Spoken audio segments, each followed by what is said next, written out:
This is Kenny Chang with the Church Butler Lunch and Learn series. Today, I've got a treat for you folks. We've got a good friend of mine, John Falke here. Welcome to the show today. Hey, thanks, Kenny. Thanks for having me. It's an honor to be here. So I love what you're doing. I love the enthusiasm and the energy that you are bringing to the ministry world with what you're doing. Let's get right to it. Many people might not know who you are here. Tell us a little bit about what you're doing right now with Amplified Impact and how you're relating to the churches and ministry space. Well, yeah, I've been doing ministry for a long time. Grew up in the church, grew up in a small, tiny church, and then was the communications and graphics and communications director at a church that grew from about 500 to 2,500. Was eventually the creative arts pastor after a series of promotions. And so now I'm just helping churches full time. This is what I get to do, which is pretty exciting. So doing some training, doing some blog posting, some podcasting, a little bit of everything, but it's fun. It's a lot of fun. Nice. And so you're doing that through your organization's Amplified Impact, right? Mm-hmm. How do people find out information about your company? Well, I have a couple other websites also that I've been running for a long time. Openresources.org is a site that I've been running for the last 9 years where you can search for free church resources. So there's tens of thousands of users on that site that I run. And I also have the main company is Johnny Flash Productions, which does web and graphic design, and churches are our primary client. Nice. Johnny Flash. So tell us a little bit about that piece, because I really like that support that you're giving to ministries out there in that piece. On which part, Kenny? Supporting for the Johnny Flash area. Oh, yeah. That's originally how I found you. And so, just share with the folks here what you do there. Yeah, well, it's funny. I did my first website out of high school. I was doing a free website for the basketball team and the coach. I graduated high school and the coach came to me and said, "Hey, can we pay you to maintain this website?" And it was a website that I had created for the basketball team that he was now offering to pay me to keep doing. And so I realized, oh, wow, people will pay me to do websites. And so then obviously I have a passion for the church. And so started doing small business and church websites and stuff. And so we just do a lot of church branding, web design, digital marketing for churches. And so I've been doing that for, I guess coming up on 15 years. Right. Nice.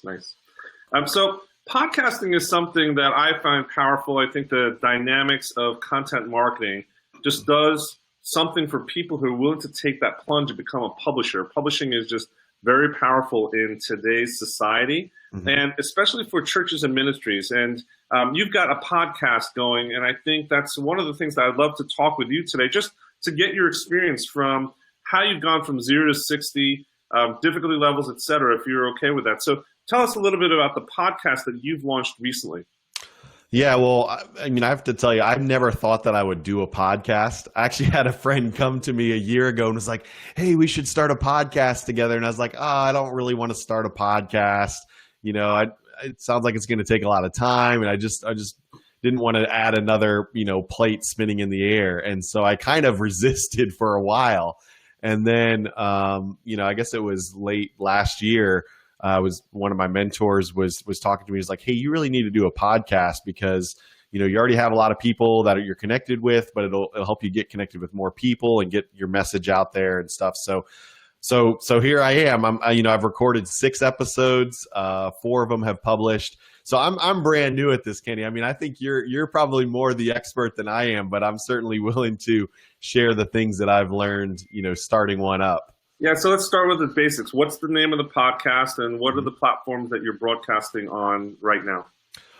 So the name of the podcast is Amplified Impact, and it's for people in church ministry, communication directors, church leaders, digital marketers that are trying to reach their community with the gospel using marketing and other forms of communication. So right now it's on iTunes as an audio podcast.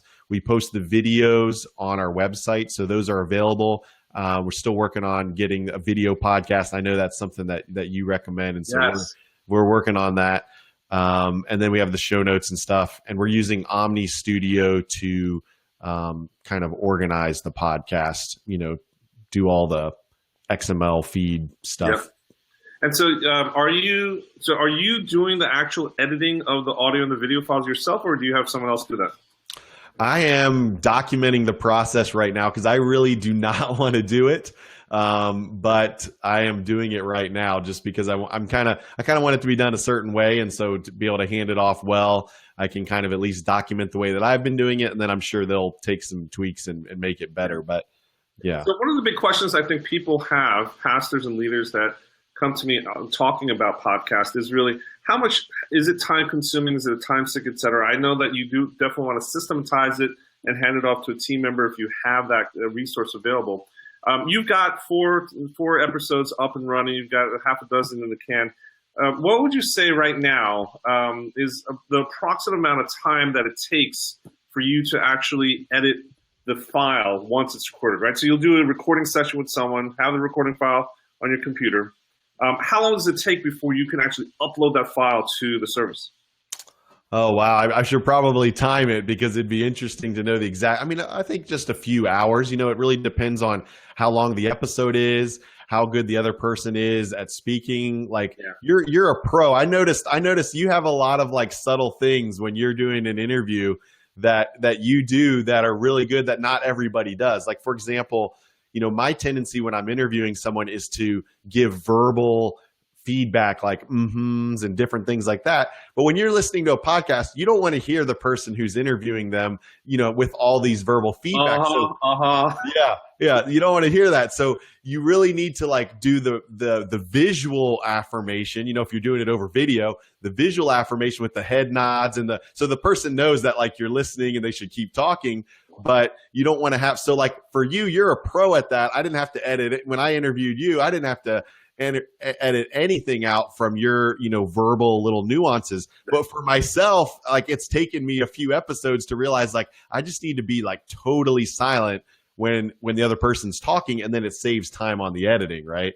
Right. Yeah.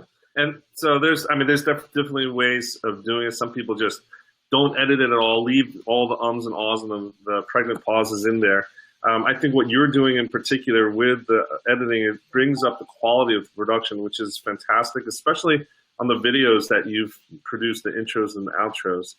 So I think it does make a difference. And long term, I think with most podcasters and most people who are doing any serial production, over time the quality goes up, right? You start to pay attention to the little things and get better and better incrementally over time. So what are you focusing on right now? The reason why I wanted to bring you on to talk about this is not because you've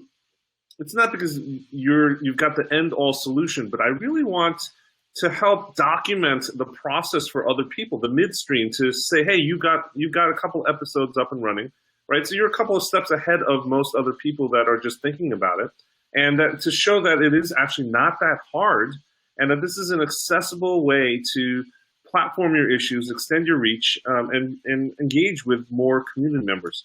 So what are you focusing on right now? What's the production piece that you're looking at right now these days?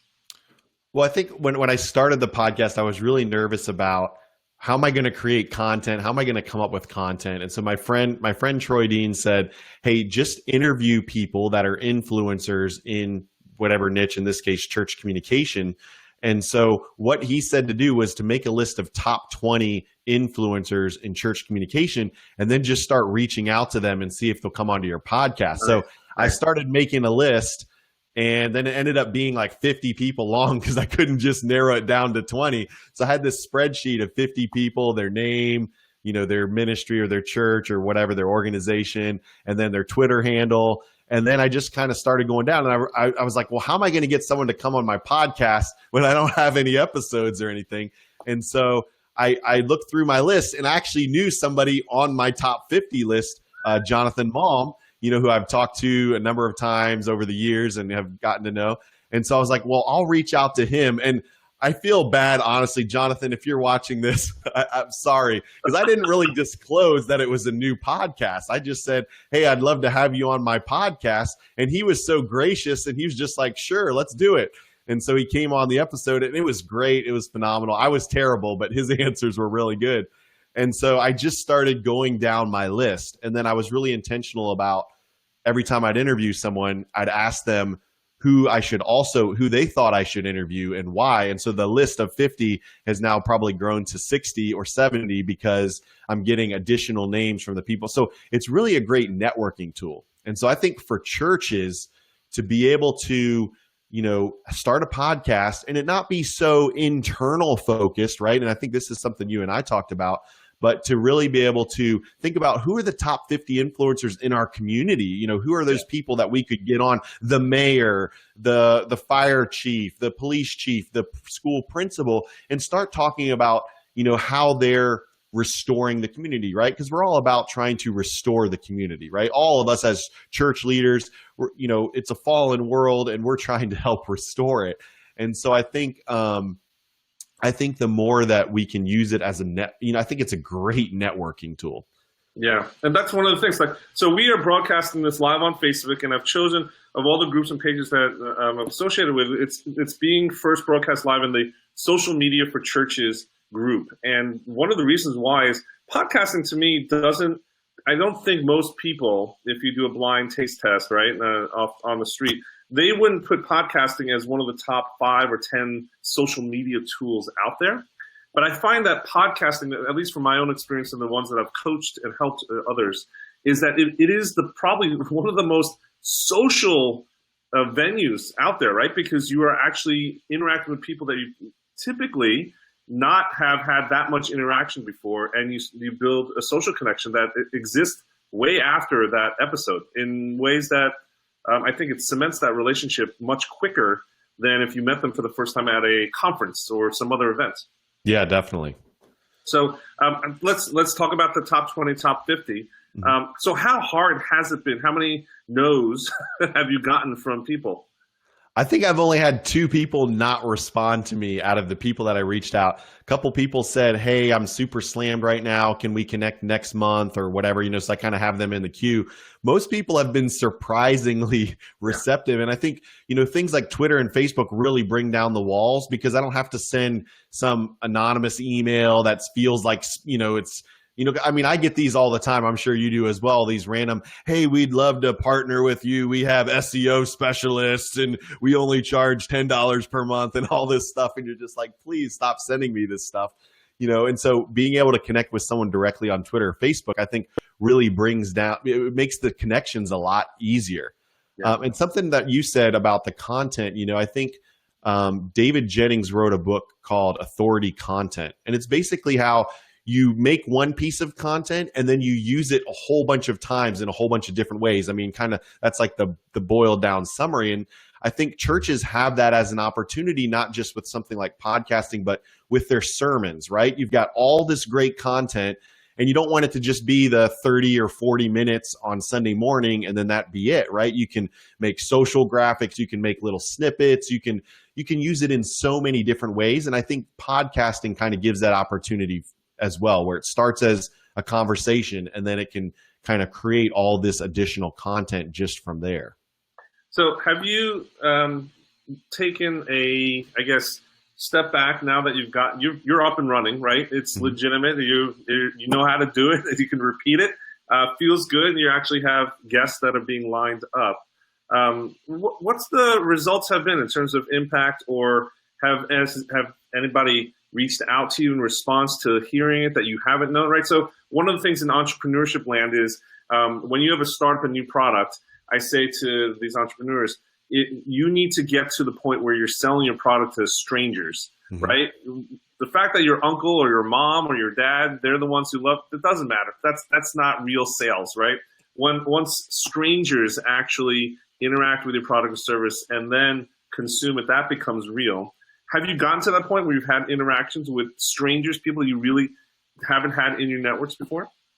Yeah, and it's hard to measure where it's coming from, right? Because I've got these different websites I'm running, the podcast. People don't always just say, oh, this is how I first connected to you. A lot of times they don't even remember the exact first interaction. It's been a slow drip of different content and exposure and stuff. So, but yeah, I mean, we did an online workshop a couple of weeks ago that was paid. It was sold out, and so that got great feedback. And a lot of those people, they might have an account on Open Resources, but my name on Open Resources is not really anywhere on the site, so they might get contacted, they might have heard about it through there, but they don't know who I am personally, but there was enough, I guess, interest, and the topics resonated, and the price point was right, or, just kind of where they were at, that they were. So it is happening. It's hard to equate where it's, what you can attribute it to. Yeah, I'm mostly anecdotal, right? There's no statistics. You can't track that with the feedback, et cetera.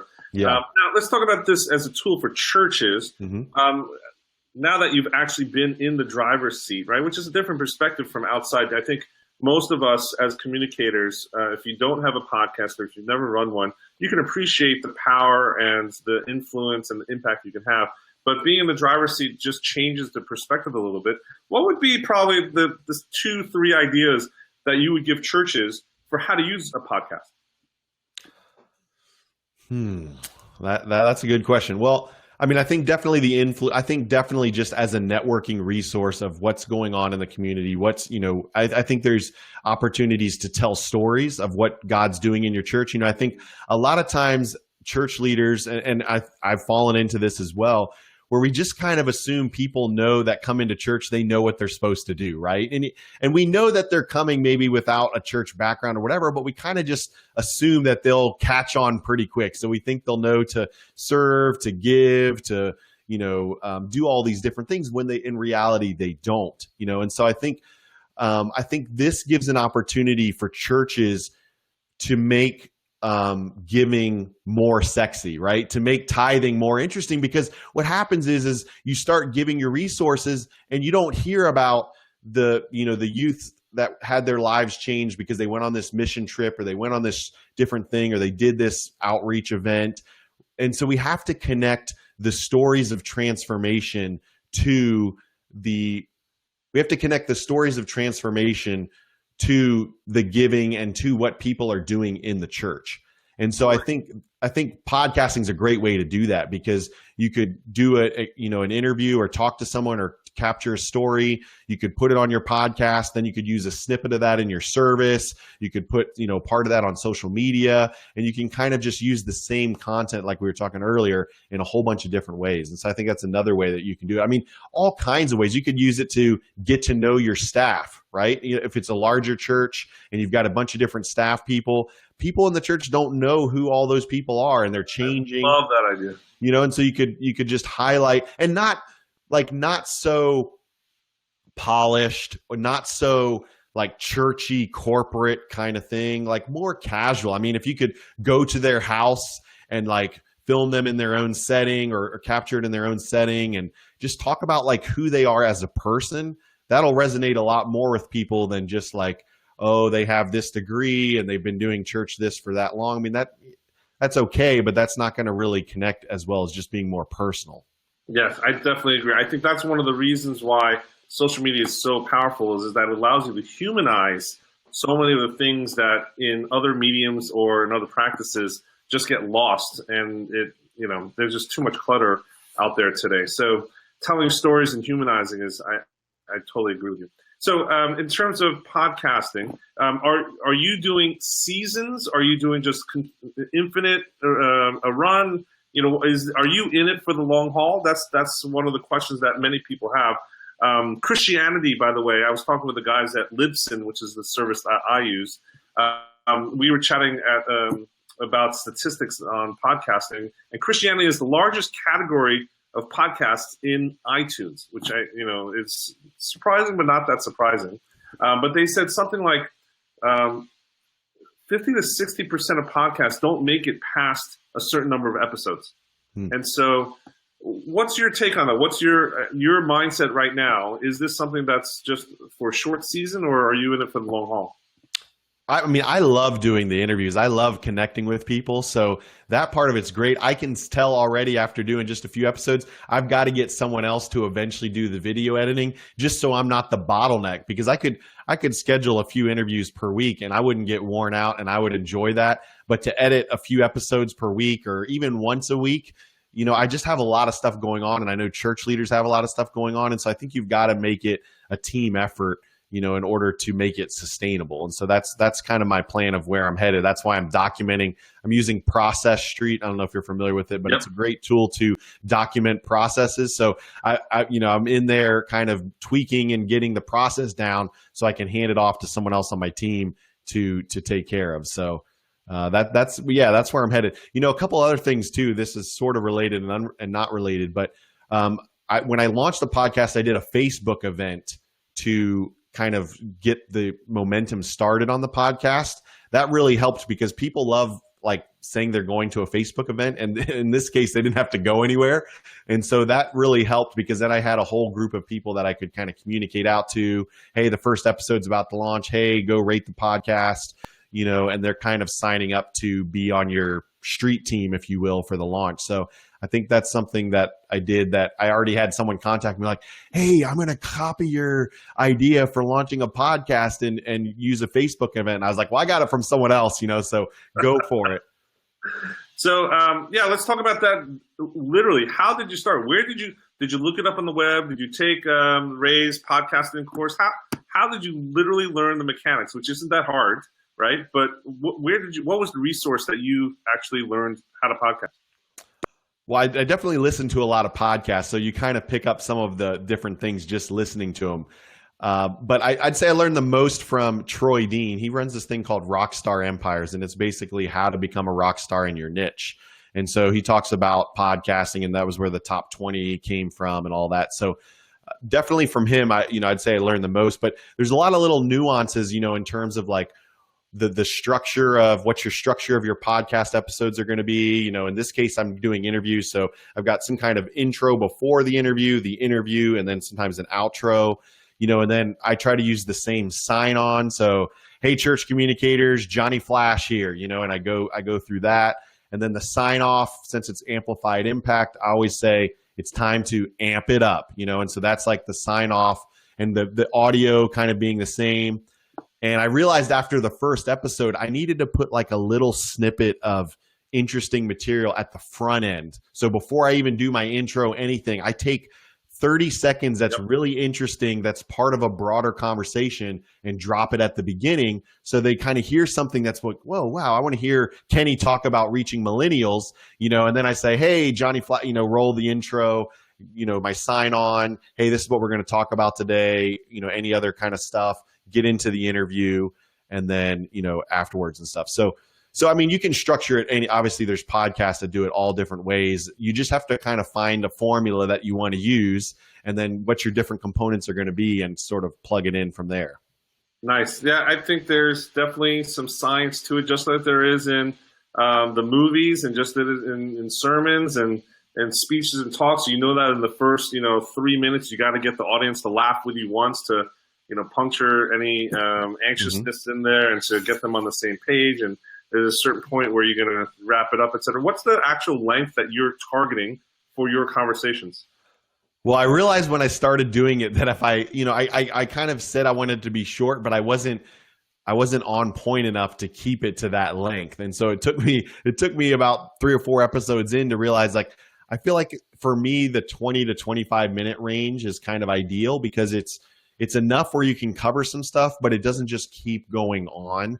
And a lot of times I find, even for myself, after about 20 to 25 minutes, it's not that I don't want to keep listening. It's just that I've gotten to wherever I'm driving, or the next thing in my day is about to happen, or whatever. And so I just can't like sustain a really long podcast in one sitting. I still a lot of times will get through it. So for me, I'm trying to get to the 20 to 25 minute. I've only hit it once out of the first 4 episodes though. So time really flies when you're having fun, right? Yeah. So, okay, so let's go just a little bit mechanical here. What equipment literally are you using, and what application again? So mic, everyone talks about they need some fancy mic. We both have professional mics here. What mic do you have right in front of you? This one is one that I already had actually before. It was when my friend said, hey, we should start a podcast. He said, go order this mic. It's only $50. And so this is an Audio Technica ATR, I don't know, 2500, something like that. And it's $50 is all you need. You got good quality, good voice, tone, and everything. Yeah, I realized I spit a lot, when I'm talking. And so I added like a little $10 windscreen.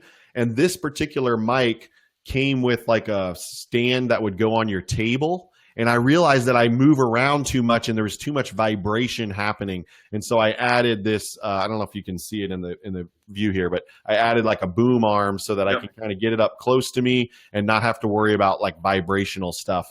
So I mean, not a lot of money. I mean, $150, you can probably get your arm, your mic, your windscreen, everything that you need. I'm just using my little Apple Bud earbuds so that you don't get any sound back. And then my camera, I have one on my MacBook Pro, but it tends to sit too low. Yep. And I want it to kind of be more up at eye level. And so I'm using a big cinema display, an old school one that doesn't have a camera on it. So I had to go get, this is like a Logitech, I think it's like $100, camera that I'm using. Has the little thing I can flip down on it so that when I'm not recording, CIA is not spying on me and stuff, right? But so I mean, not a lot of money. And then I went with the LED light. I have some LED lights up kind of here. You can't really see, but I went with LED because I'm kind of in a small space and I didn't want the heat to be an issue. And so I think they were a few $100s, and I have like some filter on them so they're not so blinding. Yeah, I don't have my hot lights on today, but the latest thing I bought is this selfie ring light. Have you ever seen these? Oh, I've seen it, but I haven't got to use one. How does it work well? So, I mean, I think you need a couple of them to work, but they clip onto your phone or your laptop, etc. And it has 3 different levels of brightness. It's like a ring light, right? So yeah.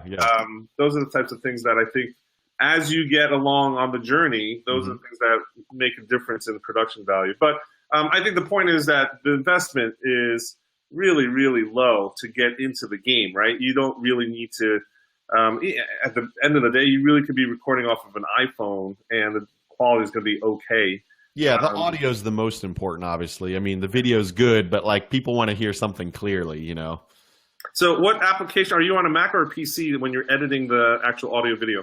I'm on a Mac, so I'm using Skype to do the video interviews. I'm using the Ecamm Skype call recorder to capture. It'll allow me to capture the split screen and then the local and the remote all kind of separate. So I can kind of, if I decide to, I can edit back and forth between single shot or split screen during the interview. And then I use the Adobe Creative Suite for all different kinds of things, Photoshop, InDesign, all that. So I'm using Premiere for doing the video editing. Yeah, so I use for when I do Skype head-to-head, I use the Ecamm Skype call recorder too. It's $20, I think, or 15 or $20. It's easy. It just pops up automatically. There's a record button, etc. And so I love that. I just want to share a little bit more detail about that. You have the option of it automatically stitching the side-by-side, kind of like this in the CNN style, right? It automatically takes the videos and creates one video file that outputs for you. And then you have the option to record each of the videos separately so that if you wanted to, you can have, Johnny, you as your video separately, you can have my video separately, or you can do your own post-edit for together. Have you tried actually Skype call recording for more than 2 people? I actually have heard that you can do more than 2 people with it. I haven't tried it, but we'll have to try that. That sounds. Yeah, we'd have to test it out. I just heard recently, and I think that might be interesting. Some other friends are using Zoom, which is a webinar and video conferencing software, but that records as well. And the latest one I think that people really need to try out is Amazon Chime. I don't know if you've heard about Chime. I haven't got to try it yet. But Amazon supposedly is coming out with a video conferencing killer. It's free. It's downloadable. It's a web-based as well as mobile app-based, and supposedly it works really well and records too. But again, my point is I'm trying to make this accessible as possible because this is one of the things that I think almost every brand, every church, every leader really should be thinking about, whether it's a short run of, again, I love your idea of interviewing the staff members. I think that's a fantastic idea. And then even community members, that's one of the things I'm just pummeling church leaders. Get out and get to know people. And if you're shy, this is a great excuse to do it And you can even do that afar. You don't need to meet them in person. Sure. And still be social. And I think you could even interview volunteers, Hey, yes. How long have you been serving? Why'd you start serving? What's the best part about serving? And you could work in a few personal questions there, who you are, what's your day job? Oh, I'm a computer guy, but during the Sunday I help the kids, the fourth graders or whatever.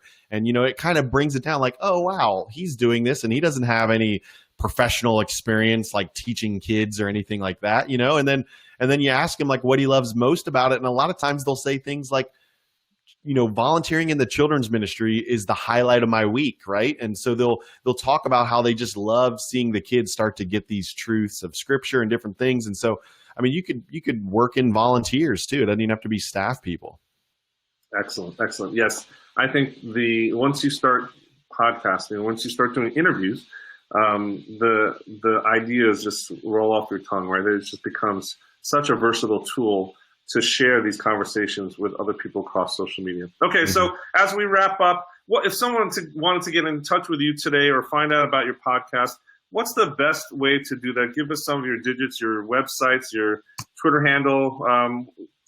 List them all. Sure. Okay. Well, amplifiedimpact.org is a great starting spot. There's free resources, videos, articles, all that kind of stuff.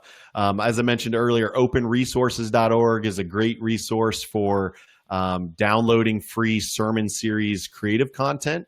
And so you can just go on there and we're curating a lot of the big churches' content. So, Elevation and Life Church and a lot of those churches that are putting it out, they're embedded in there, and then you can click through and get directly to where that stuff is.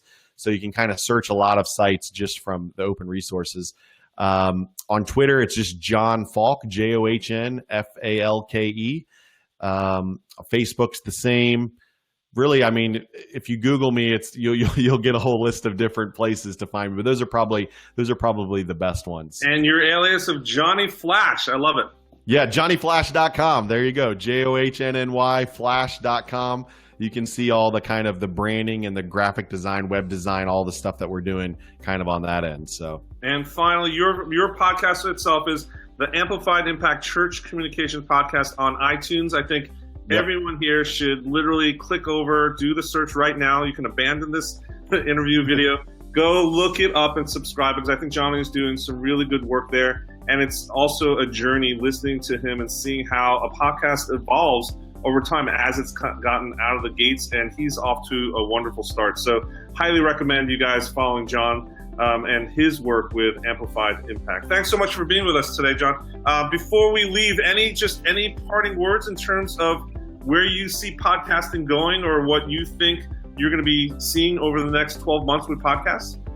Well, I think digital media just in general, especially digital video content, is just exploding, and so podcasts can certainly be part of that in terms of just people want to consume stuff online and on their devices. And so I think the TV as we know it from old, a decade ago, it's just the media companies, everybody can be, you and I are creating media, and we're not some big network or anything, and so I think it's just bringing down the walls, and I think the walls are going to continue to come down. And so I think podcasting is going to be a part of that.